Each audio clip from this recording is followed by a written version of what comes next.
¿Qué tal? Ya estamos en la segunda parte del especial de Yes, estamos en la hora 2.4.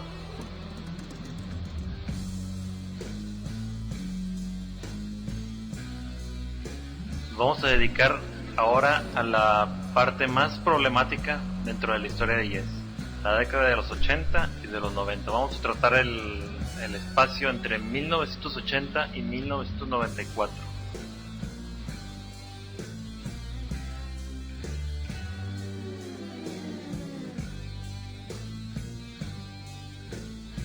Para esto, otra vez nos vamos a apoyar en el escrito de Jorge Soto, aparecido en La Mosca en la Pared.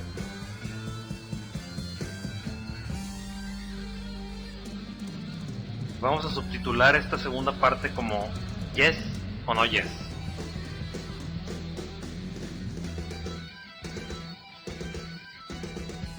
Dice así: a pesar del éxito obtenido en 1978 con los discos Going for the One y Tormenta, un nuevo movimiento telúrico al interior del grupo sacudió a la banda.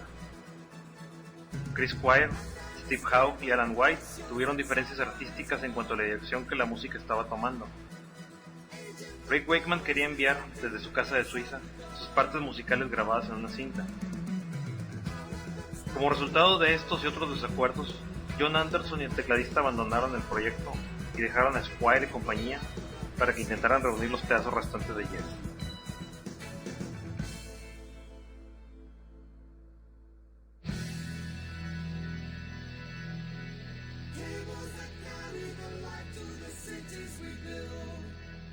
La solución llegó en las personas de Trevor Horn y Geoff Downes, conocidos por su trabajo con The Bugles. Ambos habían sometido a consideración un tema a la banda y cuando se presentaron para contribuir a la grabación, los contrataron. Muchos fans de Yes se desconcertaron, pero Howe declaró que esta formación era el paso adelante lógico. Trevor Horn se hizo cargo de las voces, Geoff Downes de los teclados, y todos dieron forma a Drama, de 1980.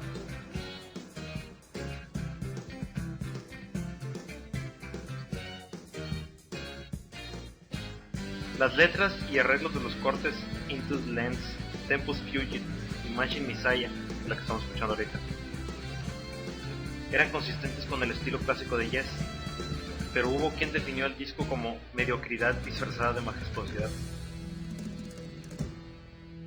A pesar de todo, el grupo salió de gira y añadió al espectáculo un escenario giratorio que era toda una innovación. Bien. El disco Drama viene siendo uno de esos discos negligentemente olvidados, a veces por ciertos sectores de los fans, a veces por los mismos miembros de la banda, sobre todo Jon Anderson, tiende a ignorar este disco completamente.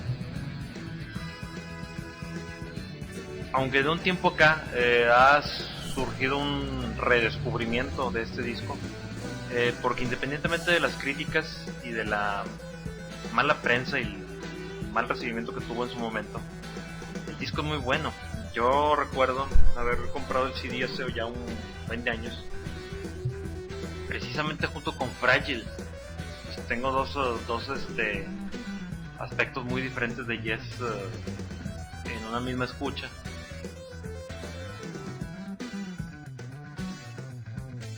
Y de entrada, Trevor Horn llenando el lugar de Jon Anderson en las voces, hace un muy buen trabajo. La mayor parte de las críticas vinieron por el hecho de que aceptaron dentro del grupo a otro grupo que viene siendo The Bugles de Geoff Downes y Trevor Horn, cuyo mérito era la canción Video Killed the Radio Star, el primer video transmitido por MTV. Entonces era un lado de los fans, el lado recalcitrante y antagónico, que no querían tener a las estrellitas de pop dentro de su gran grupo de rock progresivo. Sin embargo, como dicen aquí, el caso de Howe, que dice que fue un movimiento lógico, en realidad sí era un cambio muy necesario. Como ya comentaba en el segmento anterior, la música de Yes y los miembros se estaban partiendo, corriendo el riesgo de convertirse en un grupo de rock new age, tirándole a lo aburrido. Y al inyectarle sangre nueva en la voz de Horn y en los teclados de Downs,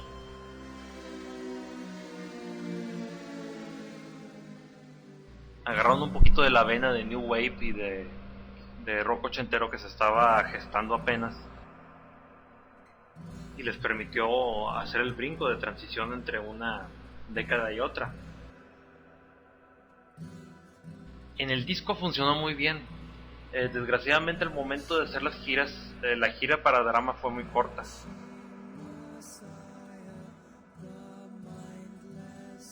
Y hay muchas crónicas que narran que al momento de tocar las canciones clásicas de Yes, que ya todo el mundo conocía con la voz de Anderson, ahí fue donde patinó la voz de Trevor Horn y no fue lo suficientemente buena y potente, y los abucheos no se hicieron esperar.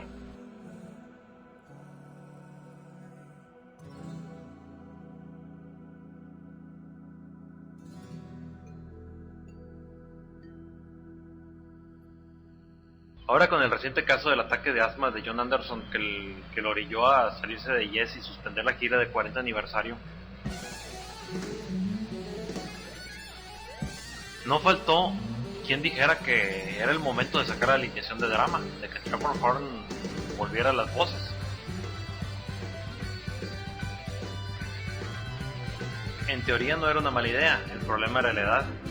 Tanto Trevor Horn como los miembros de Yes todos son contemporáneos, y si en aquel momento, 1980, con músicos de 30, casi 40 años, no era tan fácil tomar esta empresa y no salieron del todo bien librados, ahora imagínense con músicos actuales de entre los 50 y 60 años. Simple y sencillamente no es posible. Pero se rescató dentro de lo que cabe. La gira actual de Yes con el vocalista Benoit David les permitió rescatar varios temas de este disco Drama que no los tocaban por la sencilla razón de que John Anderson no quería incluirlos, al no estar él involucrado en la grabación del disco.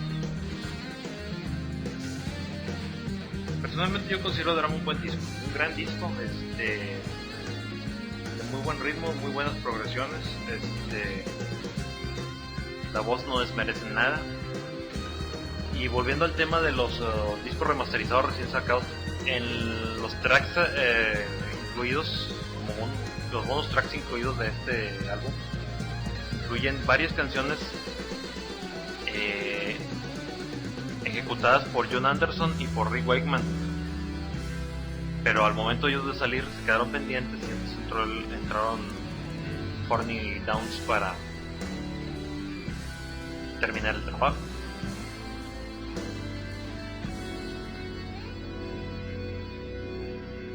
Otro punto importante de 1980 del disco Drama es que se gestó la mitad del grupo Asia a partir de esto. Asia existe a raíz del disco Drama. Ya antes había platicado el asunto de que John Wetton estaba en negociaciones con la disquera Atlantic para formar un supergrupo. Entonces estuvo haciendo pruebas con diferentes músicos, entre ellos Rick Wakeman, Steve Hackett de Genesis y inclusive Trevor Rabin, de quien vamos a hablar al ratito. No se concretaba esto, no había manera. Y otro grupo que se iba a formar a raíz de este grupo era el XYZ, XYZ, que iba a ser Jimmy Page de Led Zeppelin, Chris Squire y Alan White. Entonces el grupo se iba a llamar XYZ, X Zeppelin. Tampoco funcionó ese grupo, no se encontró un justo medio entre el rock pesado de Zeppelin y el pesado bluesero, más bien de Led Zeppelin, y el progresivo de Yes. Entonces el grupo se abandonó. Pero la semilla ya estaba gestada. Entonces, después de la tortuosa gira de Drama y Yes se desintegra, Steve Howe se une a Geoff Downs y a John Wetton para formar Asia, al cual posteriormente se uniría el baterista Carl Palmer. Y la historia de ese grupo ya arranca a partir de la separación de Yes.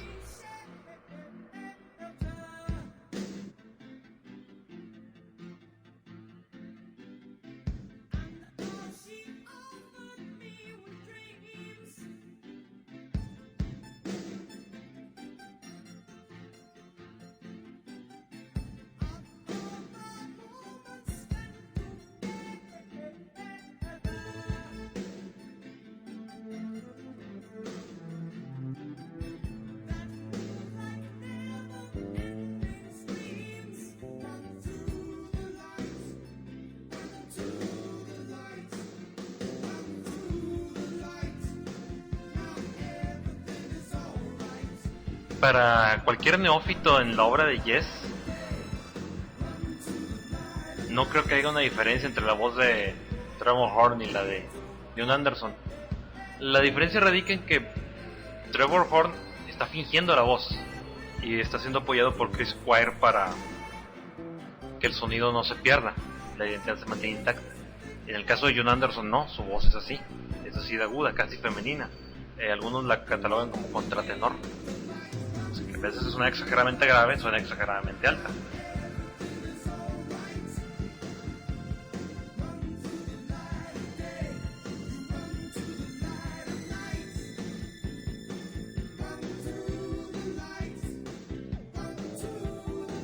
Esta canción se llama Run Through the Light, corre a través de la luz.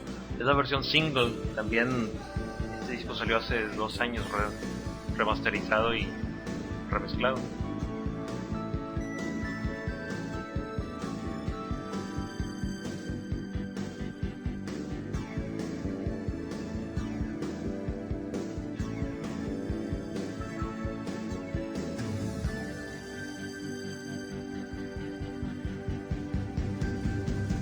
Muchos consideran que con este disco termina la época netamente progresiva de Yes, la que empezó con Fragile y Close to the Edge.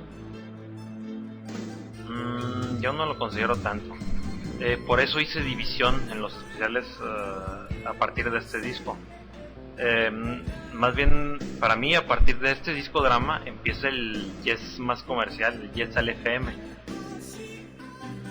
Yes orientado al AOR, Adult Oriented Rock. Como lo venía comentando en la ocasión pasada, desde Tormento ya se estaba gestando un rock más enfocado a la batería y al bajo.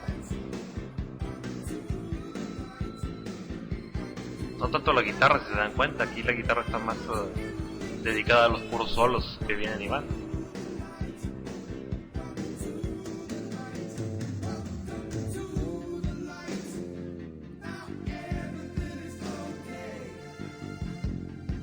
Y las canciones ya no tienen esa extensión épica de 18 o 20 minutos. Por ejemplo, la que escuchamos de Machine Messiah, con la que empezamos, llega a durar, si acaso, los 12-10 minutos, pero creo que es la única rola de esa duración en todo ese disco.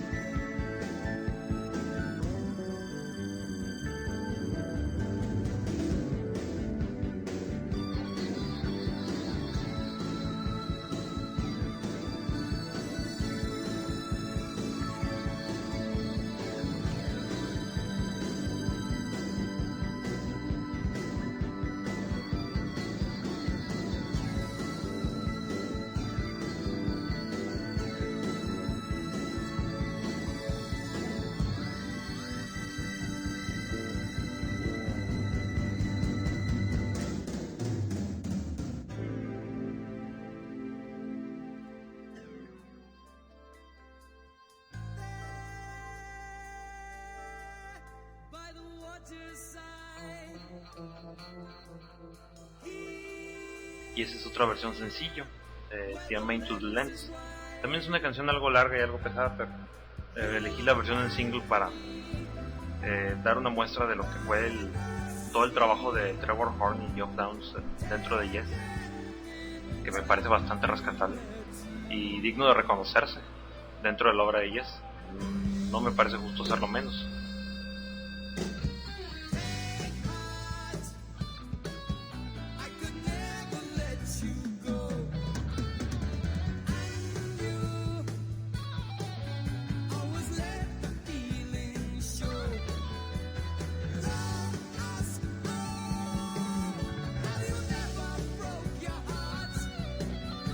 Pero como les decía, para cualquier fin práctico, después de este proyecto, después de editar el disco, después de hacer las presentaciones y la truncada gira que no fue del agrado del público de 1980, Yes se separa.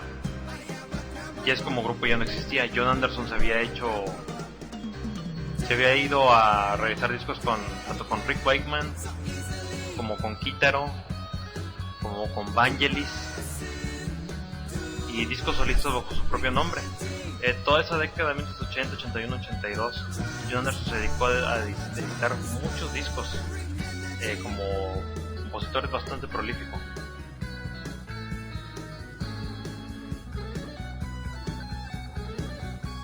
Mientras pues los que quedaron como músicos de Yes se pusieron a experimentar con otros músicos buscando combinaciones, y como les decía, de ahí salió Asia. Pudo haber salido la colaboración con Jimmy Page, XYZ, que lástima que no se concretó. Y esa experimentación con otros músicos y otras tendencias los llevó al siguiente paso, del cual voy a hablar acabando esta canción.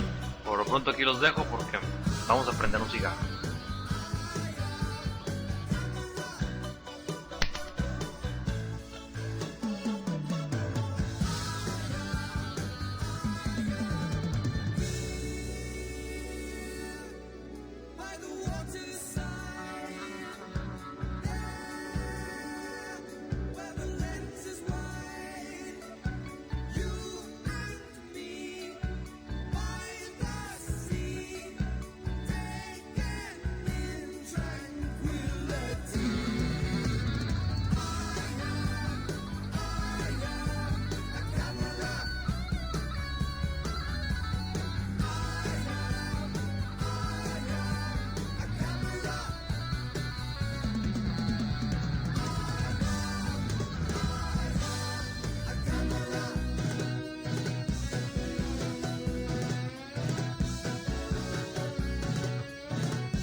Una vez más había que reconstruir el barco, y Chris Squire y Alan White contrataron al guitarrista sudafricano Trevor Rabin. Mientras Tony Kaye, miembro fundador de la primera época de Yes, asumía el teclado. Los ensayos iniciaron, pero las voces no estaban a la altura de las expectativas. El productor para este proyecto, que se estaba gestando y que se iba a llamar Cinema, era Trevor Horn otra vez, pero él ya no se iba a ocupar de las voces, sencillamente se iba a sentar detrás de la consola y hacer el trabajo que en su momento hiciera Eddie Osborne durante toda la década de los 70. Iba a dirigir y producir un nuevo disco bajo el nombre de Cinema.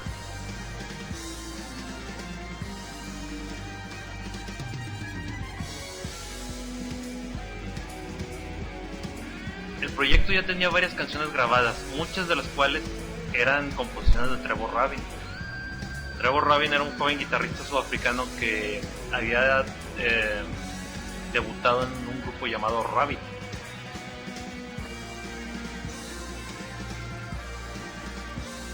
Su estilo era netamente rockero, típico de la primera parte de los 80.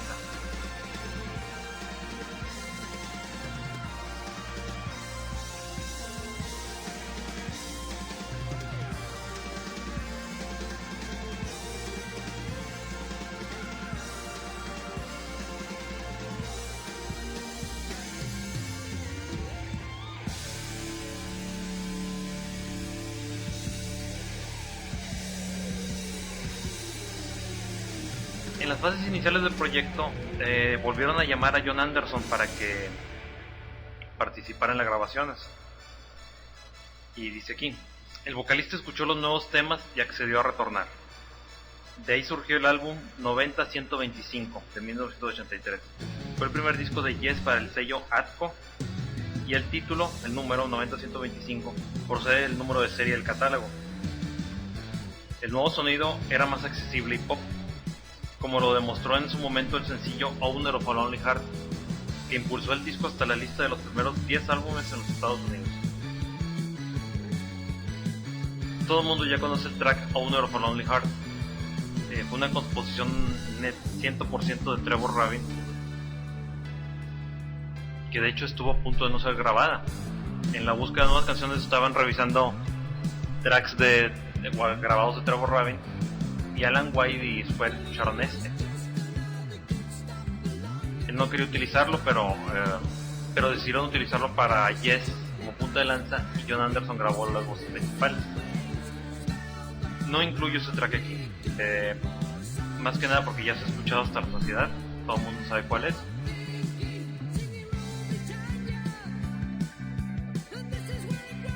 Incluyo mejor otras canciones, como el primer instrumental que acabamos de pasar, que se llama Cinema. Una manera de no desperdiciar el nombre que ya habían trabajado.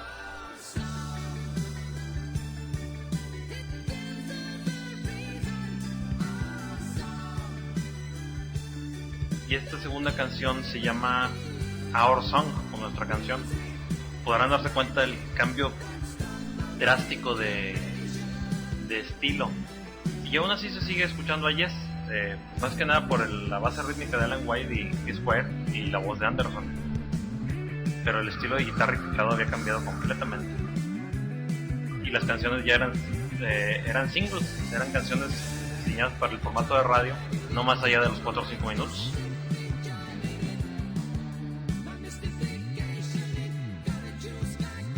Y aunque los fans digan que este es el disco por el que quemaron a Yes en leña verde, también es un buen disco, quitándole la cruz de comercial.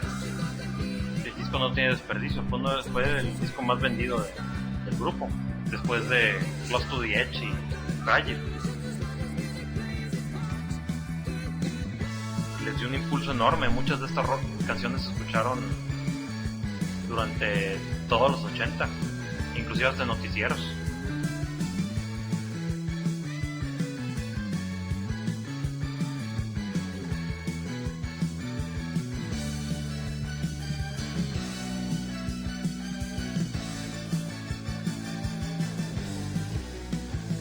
Pero digo que esta es la época más problemática para Yes, por el hecho de que había hecho el comentario anteriormente de que Tony Kaye solo toca Hammond organ, no toca ningún otro tipo de sintetizador.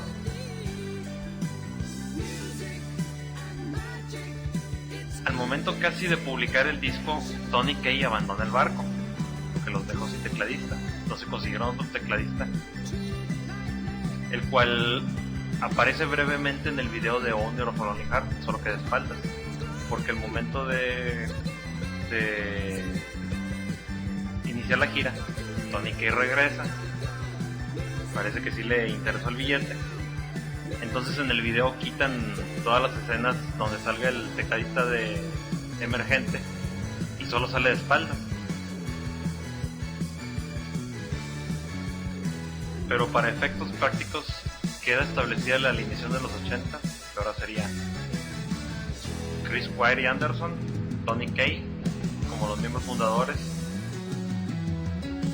Alan White de batería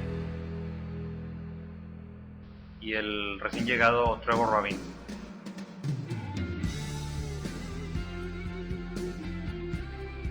De hecho, el apoyo de Trevor Rabin como músico en Yes fue enorme, no solo como compositor y guitarrista, sino también como arreglista y tecladista. Las partes que no tocaba Tony Kaye como en sintetizador las ejecutaba él, lo cual le da una figura muy prominente dentro del grupo, siendo que apenas era un recién llegado.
drowning, incomplete capacity, strangest of them all. When the fear it calls, how we drown in stylistic audacity, charge the common ground.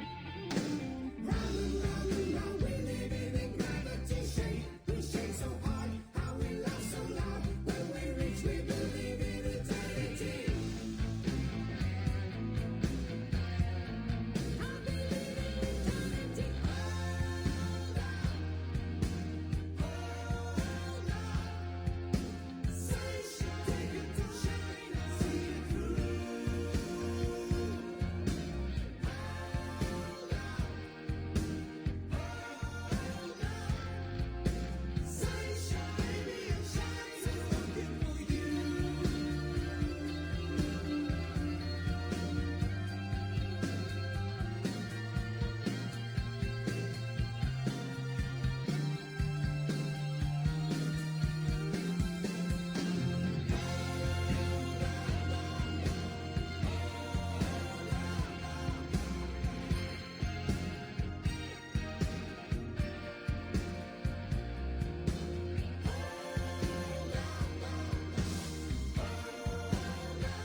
Sunshine, Shine on You.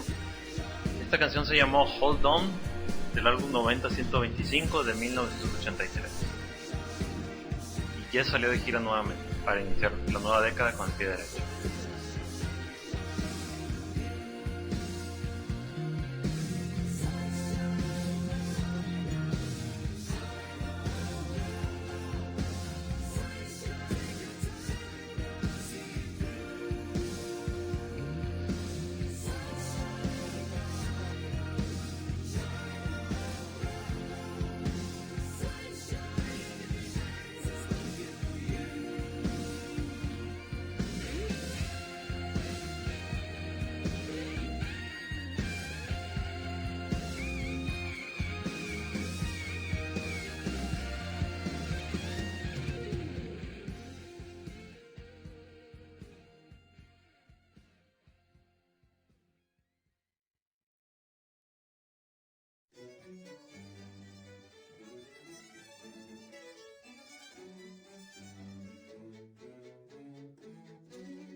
Y esta es Love Will Find a Way, una composición 100% de Trevor Rabin. La incluyo aquí como un reconocimiento a la influencia de Rabin dentro de Yes. Es mi track favorito de ellos. John Anderson casi no canta en él.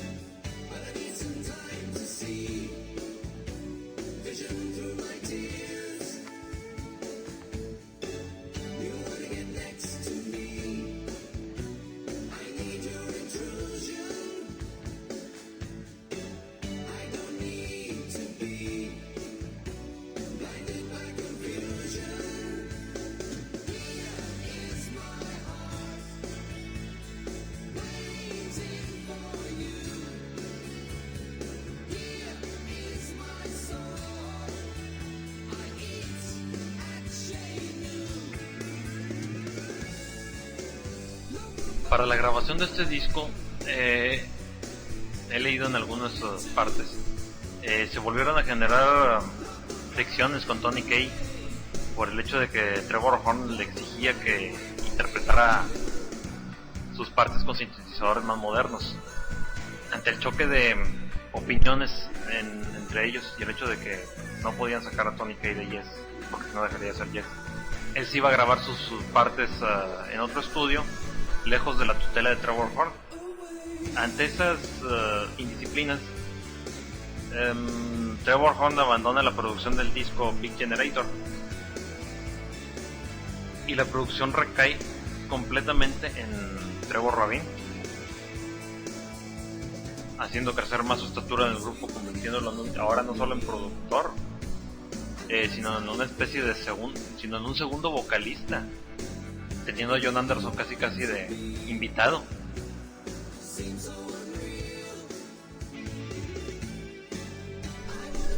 Para 1987, la moda musical había cambiado tanto que Yes se acercaba al panteón de los dinosaurios del rock and roll, a pesar de ser la banda de rock progresivo por excelencia.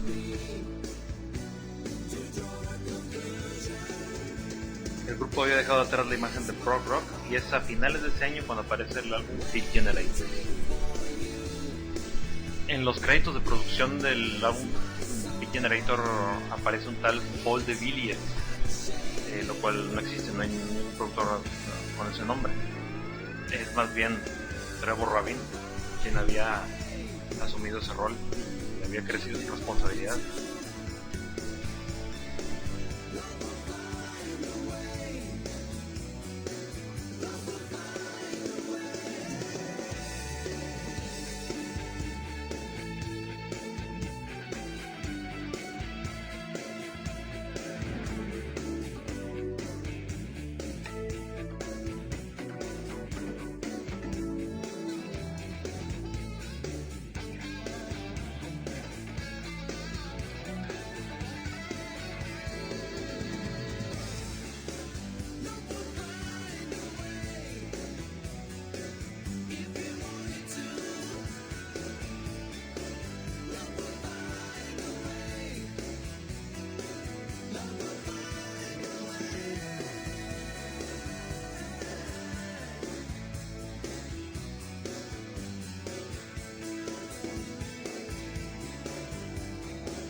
Esto es Holy Lamb, Song for Harmonic Convergence.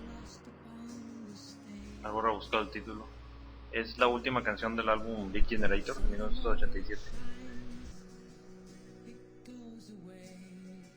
Yo la veo como un leve intento de cazar el lado progresivo con la alineación de rock pop de los 80 de Yes. Pero para Jon Anderson ya era muy claro que él estaba nada más de decoración en Yes en ese momento, siendo que él estaba acostumbrado a regir con mano de hierro el grupo. Sus responsabilidades ya estaban muy disminuidas, él no contribuía a gran cosa en las letras, sino es que nada.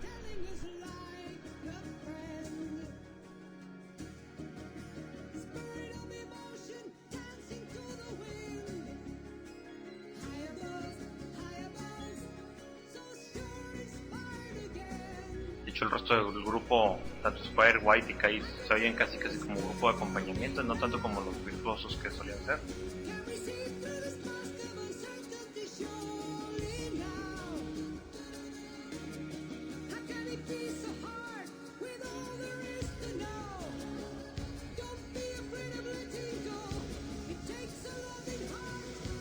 Y con esa agridulce melancolía fue que terminaron la década de los 80.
2 años después, en 1989, se dieron nuevas divisiones en el grupo. Anderson, Bruford, Wakeman y Howe trabajaban juntos en un nuevo proyecto que no podían llamar Yes, porque Squire, YTK tenían los derechos del nombre. Entonces, a mediados de 1989 se lanzó un disco bajo el título Anderson, Bruford, Wakeman and Howe. Y las críticas no se hicieron esperar.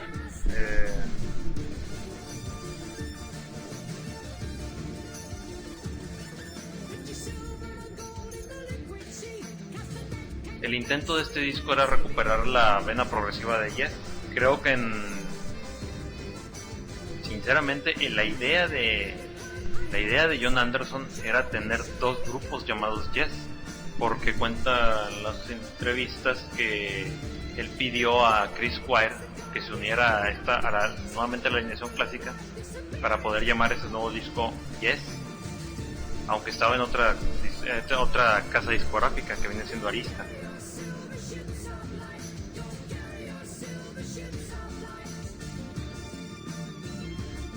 Sinceramente, el disco en apariencia progresivo es demasiado azucarado, demasiado meloso,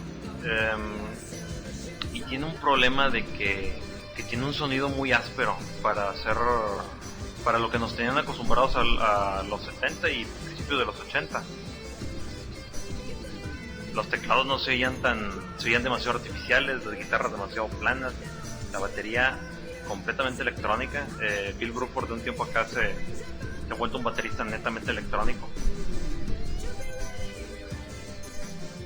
Entonces el disco tiene mucho de sonido artificial que no le ayuda para nada. De este disco elegí la canción Fist of Fire, pero no es una edición del 89. Elegí la tomé de la caja de recientemente publicada In a Word, que salió hace unos años, donde viene el track remezclado de una manera más elaborada y con un sonido más voluminoso.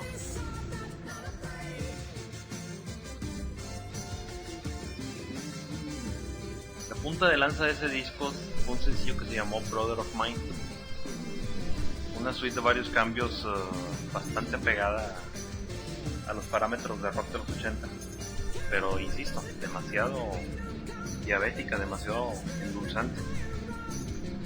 Muchos fans de jazz no les gusta mucho esta canción, a mí tampoco no me agrada del todo, a pesar de que la estuvieron pasando en radio constantemente, recuerdo mucho.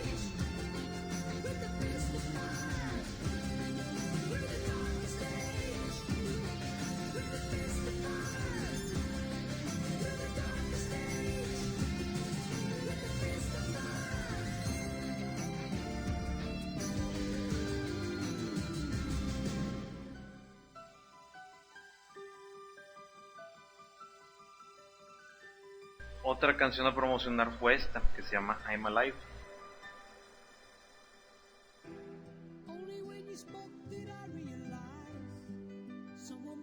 Es una versión con un ritmo un poquito más marcado, más rockero que la que aparece en el álbum.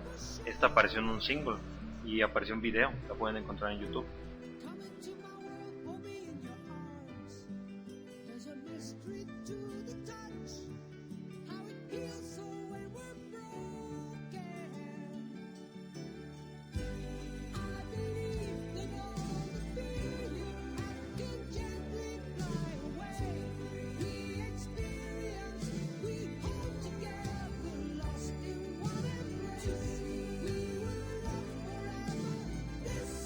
Para este punto, en 1989, todo se volvió un trabalenguas. Además de este disco, Trevor Rabin pidió a Anderson que trabajara en su proyecto solista. Mientras tanto, Squire, YTK habían estado grabando con Bruford para un nuevo disco de Yes, y le pidieron a John Anderson que contribuyera con su voz. En esas idas y venidas de músicos quedó claro que unificar los proyectos quizá les daría más efectividad. Aquí en el escrito encuentro una pequeña discrepancia, que dicen que Squire y YTK estaban grabando con Bruford. No, Bruford siempre siguió trabajando con Anderson y Wakeman. Lo que pasó en aquellos años fue que los miembros de la alineación clásica salieron de gira con su disco y interpretando temas clásicos de Yes. Hasta ahí todo iba muy bien. Lo que pasó con el Yes Pop, Rock Pop, fue que empezaron a grabar nuevos temas, pero no estaban tomando en cuenta a John Anderson. Fue hasta que se dio la colaboración entre Trevor Rabin y Anderson en un disco solista, que le mostró las nuevas maquetas para lo que iba a ser un nuevo disco de Yes. Inmediatamente John Anderson se interesó en participar. Para esto, el segundo disco de Anderson, Bruford, Wakeman and Howe, que gorro hablar tantos nombres, pero así sucedieron las cosas.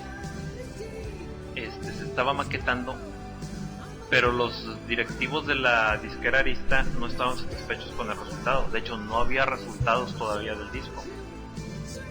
Entonces se empezaron negociaciones para unificar a los miembros de Yes y lanzar el segundo disco de la alineación clásica con el nombre de Yes y con todos los músicos incluidos. Y fue así como salió el disco Union en 1991.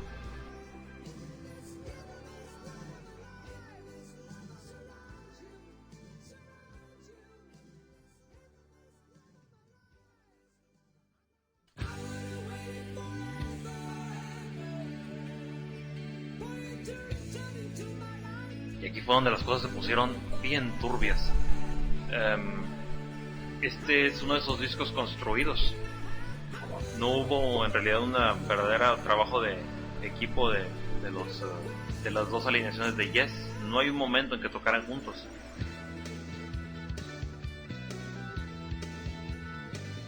Anderson, Howe, Wakeman y Bruford grabaron sus temas, los que tenían ya más o menos elaborados. Los grabaron, los presentaron a la disquera y a espaldas de ellos John Anderson y el productor Jonathan Elias trajeron otros músicos, entre ellos Billy Sherwood y Jimmy Hunt, actuales miembros de Circa, para retrabajar las partes de teclados y guitarras de Howe y Wakeman.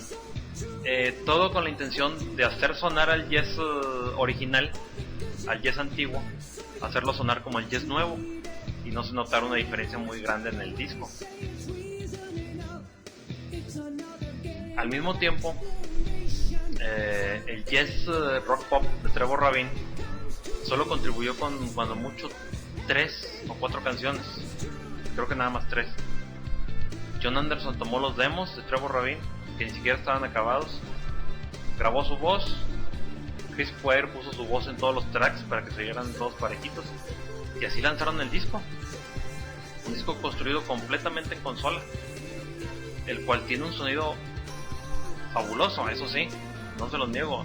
Yo que en su momento fue de los primeros discos de Yes que escuché y me encanta el sonido con el que está elaborado, pero tristemente con el paso de los años aprendí que era una falsedad. Steve Howe y Roy Wakeman quedaron molestísimos con el resultado, con el hecho de que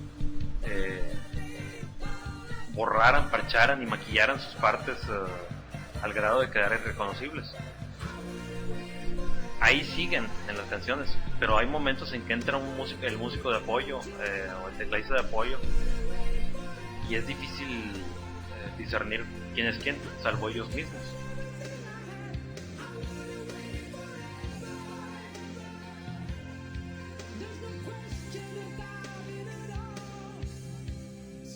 Pero a fin de cuentas, la razón de tanta prisa por sacar un disco de esta naturaleza era por salir de gira. Así que, eventualmente, según cuenta aquí, la banda de Union tenía una alineación bestial: Anderson, Howe, Rabin, Squire, Wakeman, Tony Kaye, Bruford y White. 2 bateristas, 2 tecladistas, 2 guitarristas. Así el unificado Yes salió por el mundo en su intento de presentar lo mejor de sus varias épocas en conciertos que duraban 3 horas. Esta gira fue la que más recaudó en 1991 y 1992. A pesar de tener el doble de músicos, yo he escuchado tanto bootlegs como una edición oficial que nunca se editó de esos conciertos y el sonido no fue tan bueno.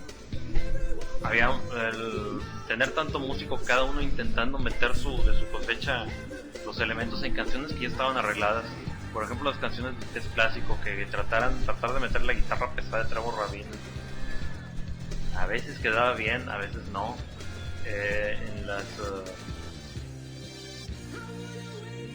En las versiones más cortas del jazz ochentero, tratar de meter los teclados de Wakeman que se extendían por minutos y minutos, o tratar de meter redobles de batería forzados de Bruford o Steve Howe, convirtieron esa gira en una verdadera tortura para ellos mismos, lo cual me convence y debería de convencer a muchos de que la única razón por la que estaban haciendo eso era por el dinero. No había ningún motivo artístico detrás de esta alineación más que recaudar todo lo posible de los fans, apantallándolos con el hecho de que estaban las dos alineaciones juntas.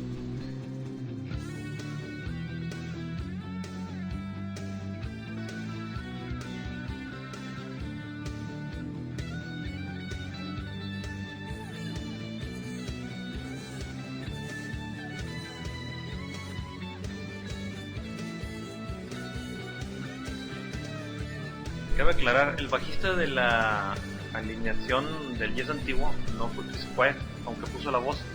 Era Tony Levin, el bajista de King Crimson y Peter Gabriel, quien entró al apoyo en esa ocasión para hacer la alineación más grande.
La canción que acaba de pasar se llama I Would Have Waited Forever.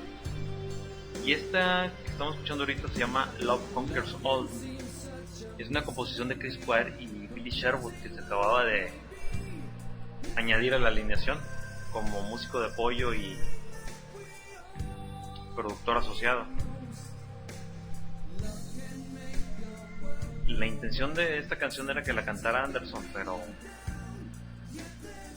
una vez más no fue el caso y Trevor Rabin fue quien la terminó. Le añadió su propio estilo de guitarra y su propia voz, al ser el segundo vocalista de Yes.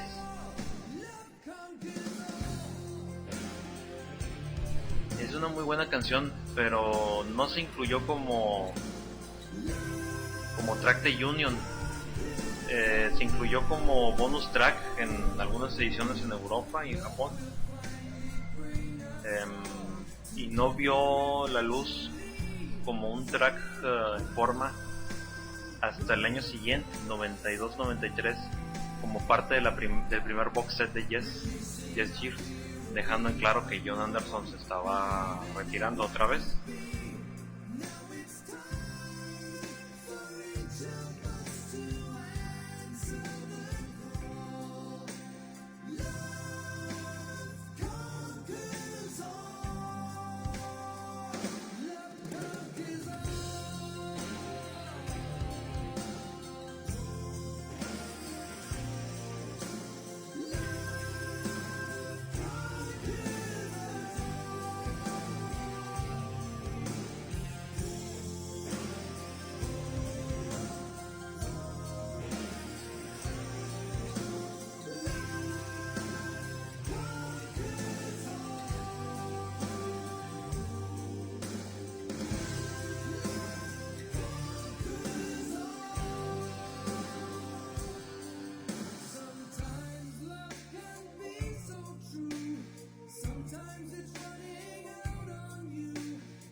Recuerdo alguna vez haber escuchado a Polo Álvarez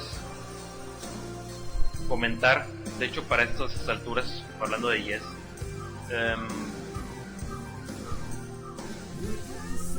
que ya iniciando los 90s ya habían desfilado 22 músicos dentro de las filas de Yes.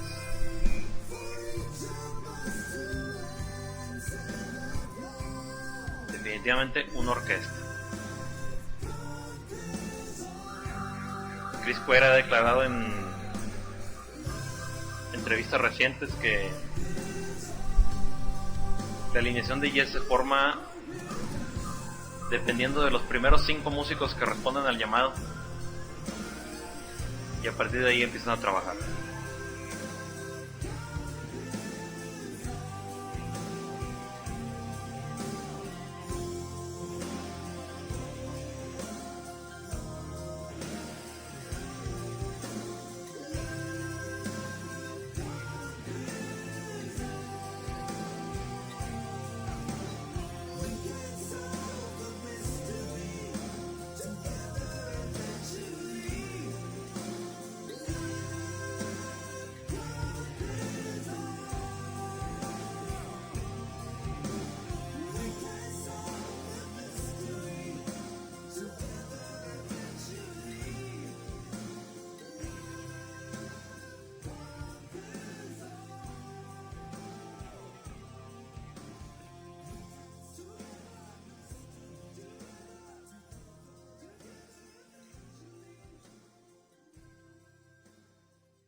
Después del tour, algunos integrantes trabajaron entre ellos y otros como solistas.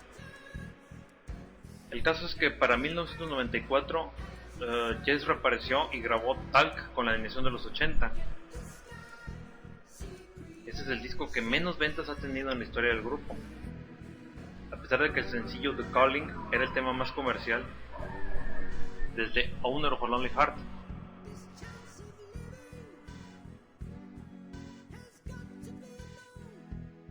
Ese mismo año, el guitarrista cantante Billy Sherwood se unió a la alineación, aunque poco le duró el gusto porque a finales de 1995 él, Tony Kaye y Trevor Rabin se fueron de Yes.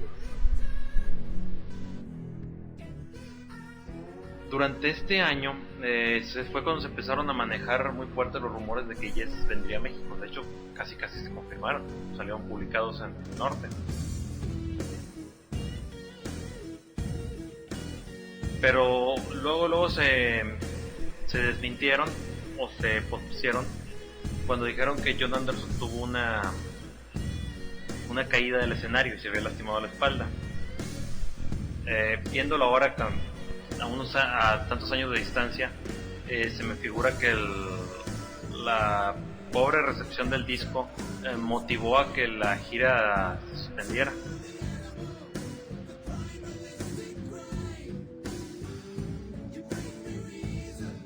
Tristemente, porque a pesar de lo mucho que se criticó al Yes comercial de los 80, el último disco que sacaron con esa alineación, que viene siendo este Talk, es considerado el mejor de ellos. Aquí Jon Anderson se propuso componer al mismo tiempo con Trevor Rabin, en vez de dejar que él hiciera todo. Entonces ya fue un esfuerzo más colaborativo entre Squire, Anderson y Rabin. y volvió la vena progresiva. Poco a poco empezó a emerger y la prueba es este track, Real Love. Recuerdo haberlo escuchado en Music and More.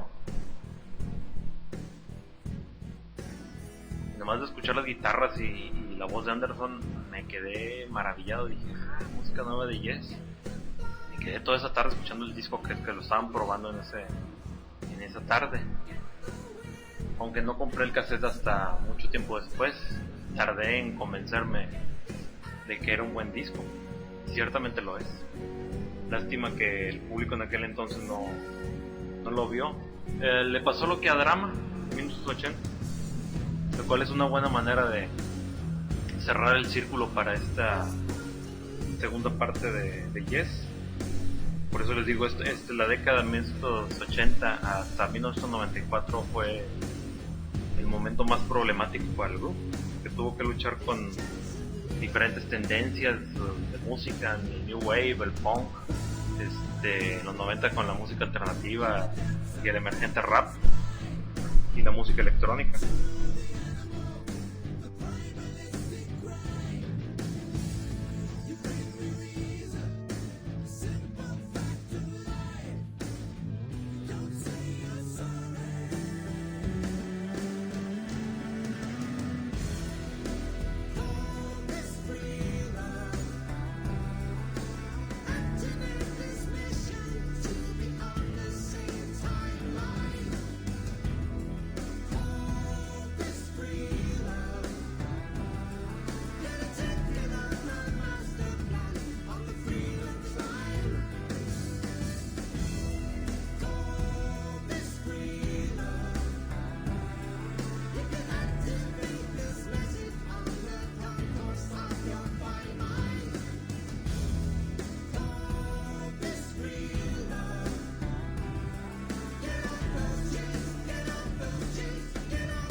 Ya para finalizar esta etapa de Yes, del Yes FM, se incluye la única suite progresiva en forma, escrita por Trevor Rabin y John Anderson, que se llama Endless Dream.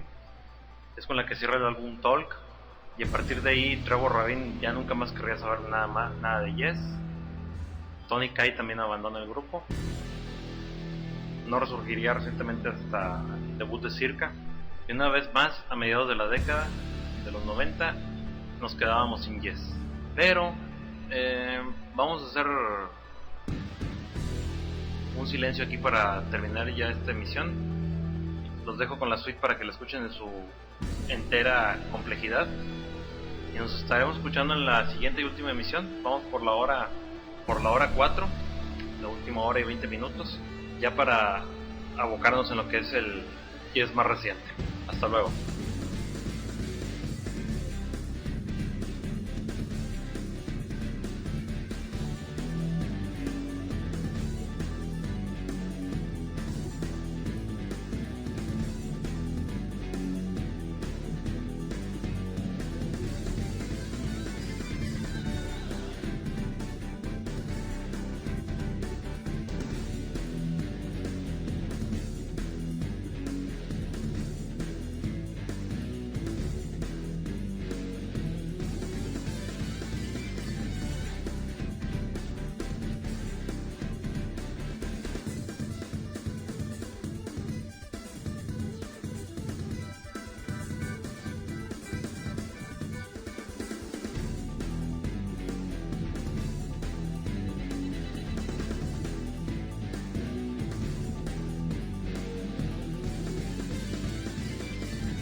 de la parte 2.